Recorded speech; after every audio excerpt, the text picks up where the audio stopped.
A very good morning, my dear children. Today is the first day in class 11 biology. So, this is the day when we should discuss what is biology, why should we study biology, and what is the living world, what is the meaning of it, what is the difference between living and non living things. Let's get started. What is biology? Logi means subject, study of a subject. Bio means the living. So the biology deals with the study of the living organisms. So we can say that biology is the science or the scientific branch that is related with the living creatures and their body functions. They can be seen there can be seen a huge variety of living creatures on this planet. So, in this subject, we study the diversity of the living organisms and their structure, their complexity in their structure, how they interact with each other, how they exist on this beautiful world. Various types of living beings are found in various places. If we consider the habitat, we find they are present in deep sea, freshwater, salt water, and even in the cold mountains. They are also found in deserts and hot water springs where some bacteria we can find.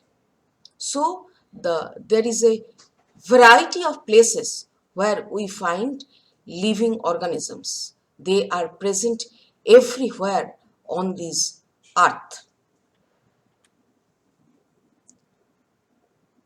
Now the question comes, that is, what is living and what is a non-living thing? What is living?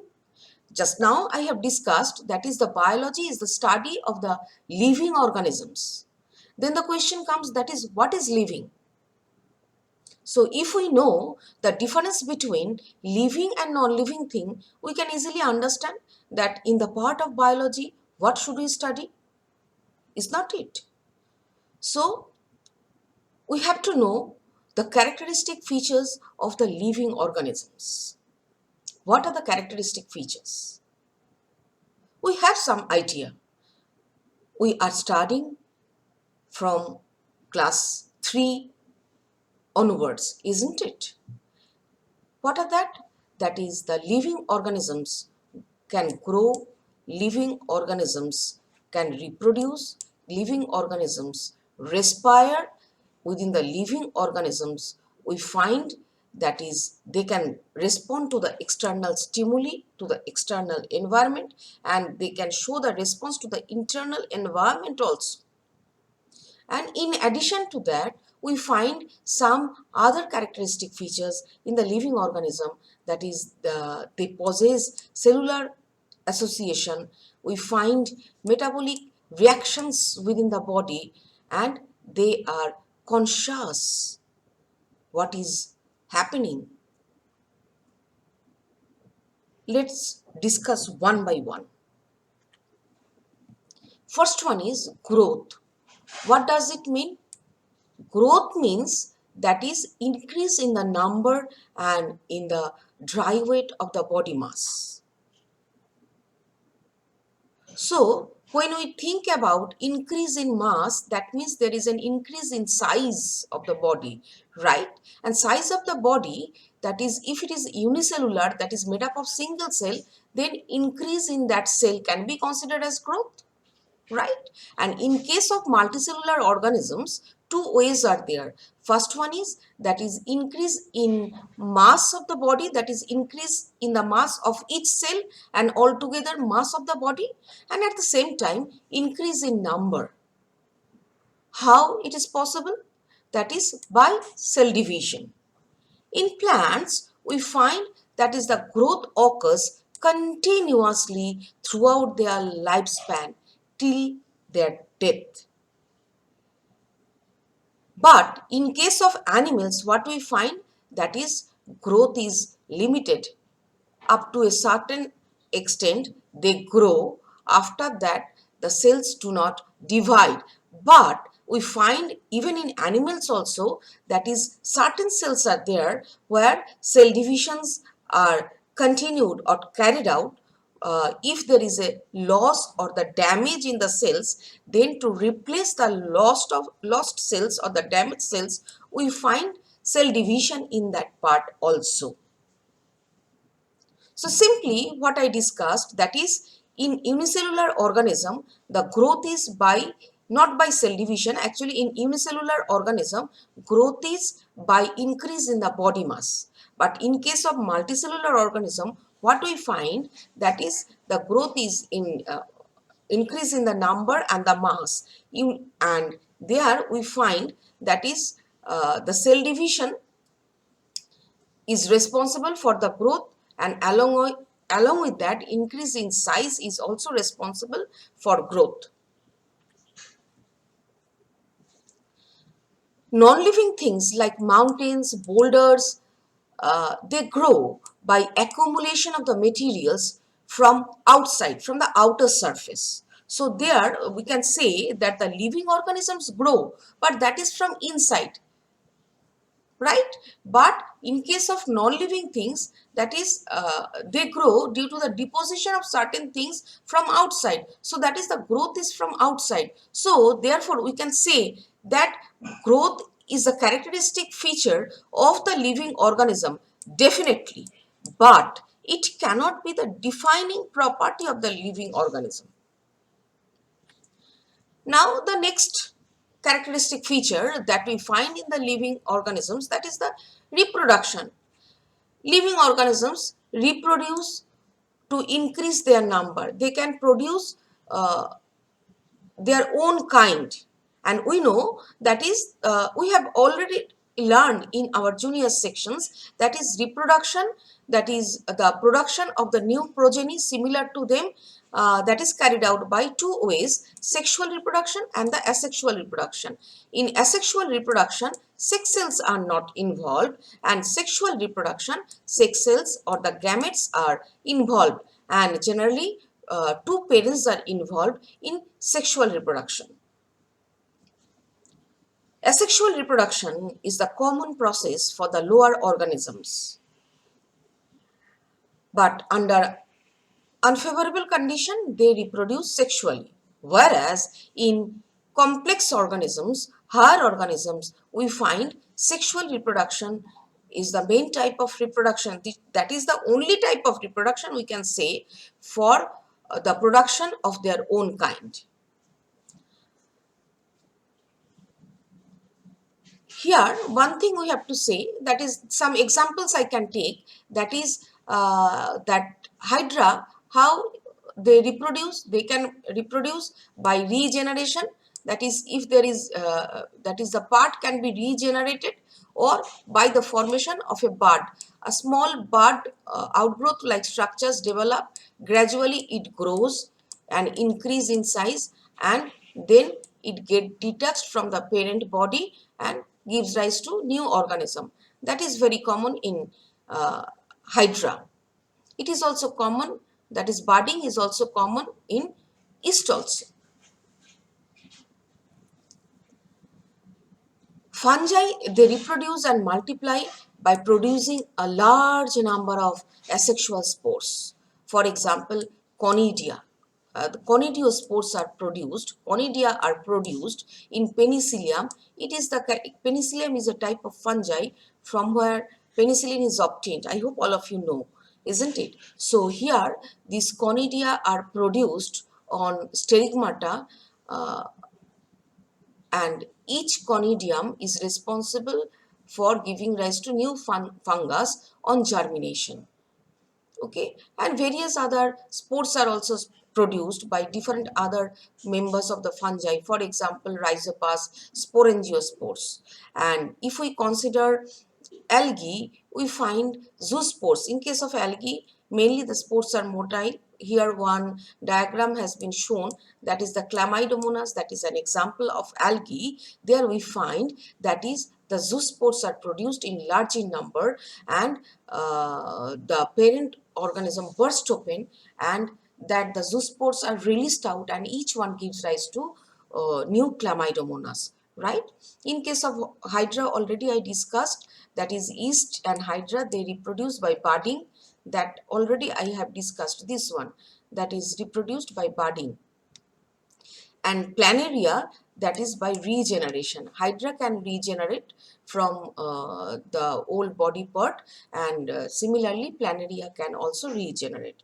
And other organisms also, if we see, that we find different other ways. For example, Spirogyra, we know that is Spirogyra, that is spiral shaped.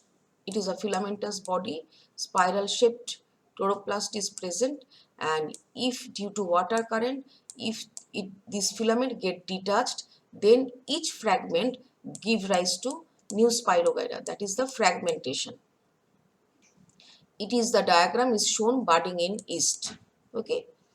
So when it comes to the unicellular organism, then reproduction becomes synonymous to the growth, that is increase in number. It is very important.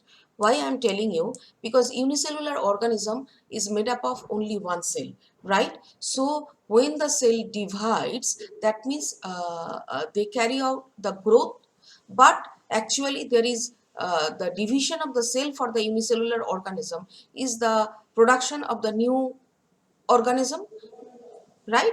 So for the unicellular organisms, growth, that is increase in number of the cell, is synonymous to reproduction. For them, increase in number of cells, that is growth, and that is only the reproduction. That means new organisms are produced. I hope it is clear, no? And then the next part, that is we have discussed, that is the growth as equivalent to the increase in the number of the mass, where it is for the unicellular organisms. In single cell organisms, we are not very clear about the term of the growth and the reproduction.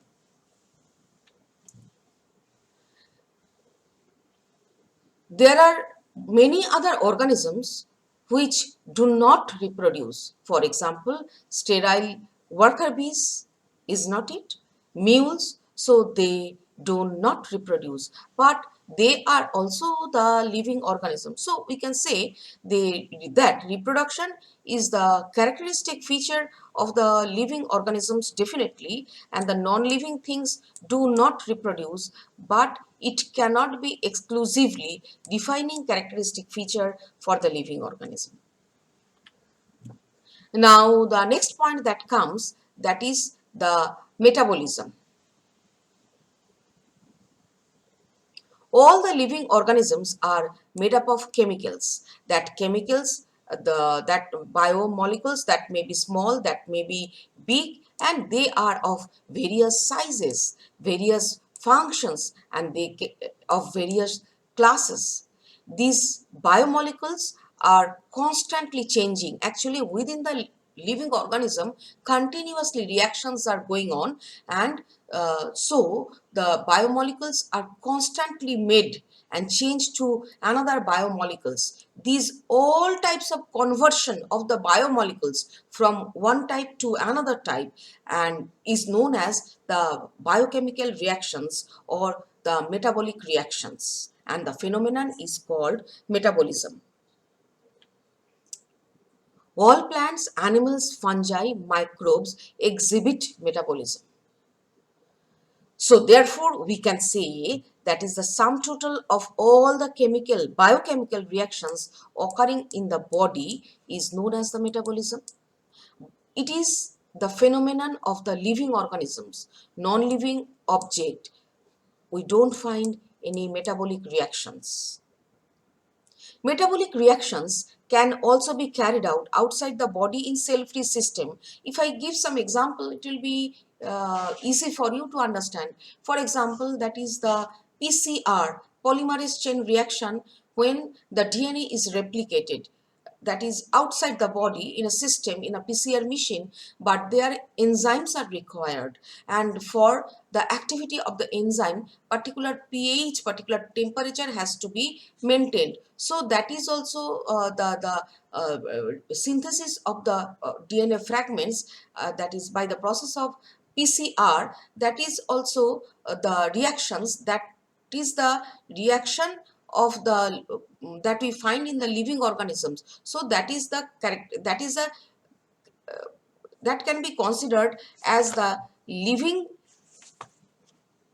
characteristic feature, but that particular machine is cannot be considered as the living organism, but definitely the that reaction is the living reactions, right? So outside the body, that the metabolic reactions, the living reactions can be carried out, but particular temperature, particular pH has to be maintained, right? That's why it is written that isolated metabolic reactions outside the body of an organism performed in a test tube, that is neither living or non-living thing. They are not the living organisms, but the reactions are living. Hence, we can consider that the metabolism is the defining feature for all the living organisms without exception, right? And outside the body, that is in vitro, are the non-living things, but surely the reactions are the living reactions. Photosynthesis is an example of anabolism. Respiration is an example of catabolism. What does it mean? Actually, anabolism are the catabolism, that are metabolic reactions when there is an increase in the dry weight of the body mass, then that type of reactions are called anabolic reactions. So in photosynthesis, there is synthesis of the organic mass. So increase in dry weight of the body, of the plant body, that is an type of, this type of metabolism is known as the anabolism. Whereas respiration, what we know, that is the organic substances are broken down to release energy. So there is a loss in dry weight of the organism, energy is released. So respiration is also an example of metabolic reactions, but this type of metabolic reaction is considered as the catabolism. And all these metabolic reactions are carried out within the cell. So we can say that the cellular organization of the body is the defining feature of all the life forms.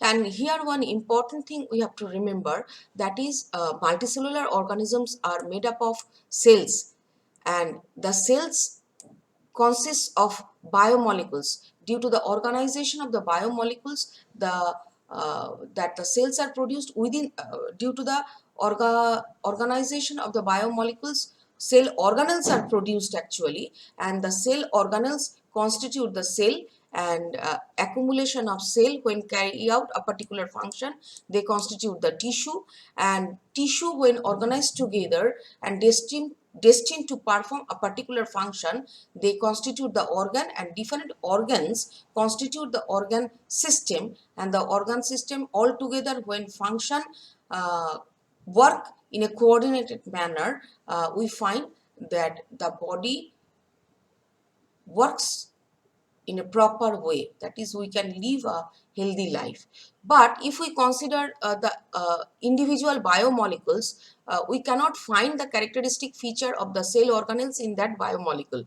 But when that molecules, organic molecules, interact with each other and organize to form a cell organelle, we find they carry out a particular function. Similarly, individual cell carry out a particular function, but we cannot find the characteristic feature of the tissues, function of the tissue in that cell. But when the cells interact with each other, they organize and interact with each other, they perform, they aggregate together and they perform a particular function, then they constitute the tissue, right? It is also the characteristic feature of the living organism. Consciousness. All the living organisms have the ability to sense their surroundings, their environment. They respond to it, and these stimuli may be physical, it may be chemical, it may be biological. Organisms sense. How do they sense? They sense through their sense organs, right? Plants respond to the external factors like light, water, temperature, and these are also responsible for regulating the growth of the plants. Photoperiod is also responsible for affecting the reproduction in seasonal breeders, both in plants and animals. What is photoperiod? Photoperiod is the amount of continuous light which is available for a particular organism. So this photoperiod is also responsible for regulating the reproduction in the seasonal breeders. If we touch a hot cup or hot dish, immediately we remove away our hand. Similarly, if Mimosa pudica, touch me not plant is touched, we find the leaflets and the entire leaf droops down. Okay, so they can sense the touch. We can sense the touch by our sense organ. So that is the consciousness. We can respond to the stimuli. So this consciousness is the defining or characteristic defining property of all the living organisms. Cellular organization, metabolic reactions, and this consciousness are the defining properties of the living organisms. But when we think about that the persons, human being, when they uh, go for coma, we find that is the artificial machines are responsible for supporting their function of the heart or supporting the function of the lungs. So my question is, in that stage, what can we say? Are they living or are they non-living when they are in coma in the hospital? Definitely they are living because the cells are living. All the cells in the body respire, and the toxic substances are also produced. Uh, though the lungs is unable to that unable to carry out its function, exchange of gases, or the heart is unable to pump, but the body is made up of many cells, and within each cell we find metabolic reactions. When the person enter into the coma stage, there is metabolic reactions and waste materials are also produced. So that is a living state definitely, but a complicated situation, but that is a living state. So in a nutshell, what have we learned? That is, what is the basic characteristic features of the living organisms? Living organisms reproduce, living organisms respire, living organisms they grow. But what are the characteristic features by which we can define the living organisms? We can differentiate the living organisms from the non-living thing.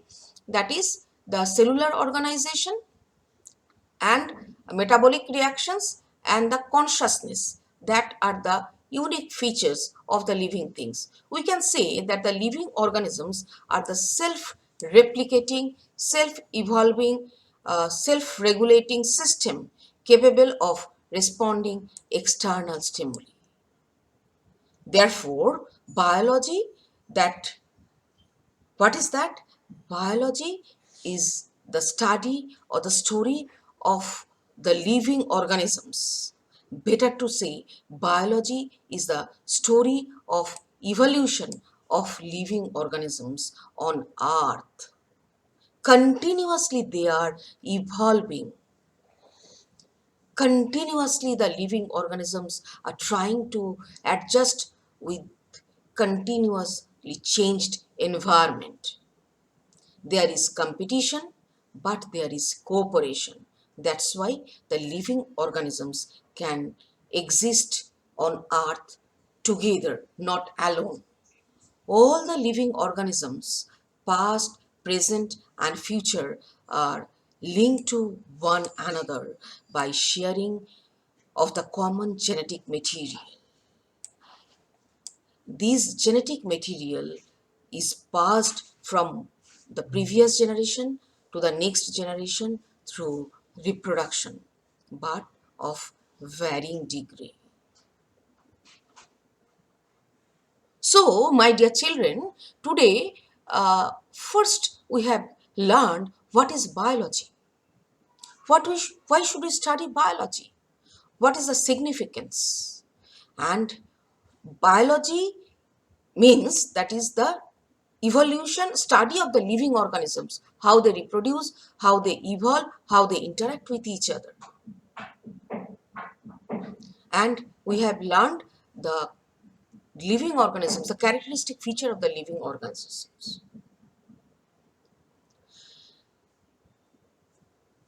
From my next class onwards, we will actually enter into the syllabus of class 11 biology. I hope you have enjoyed this introduction. All the best.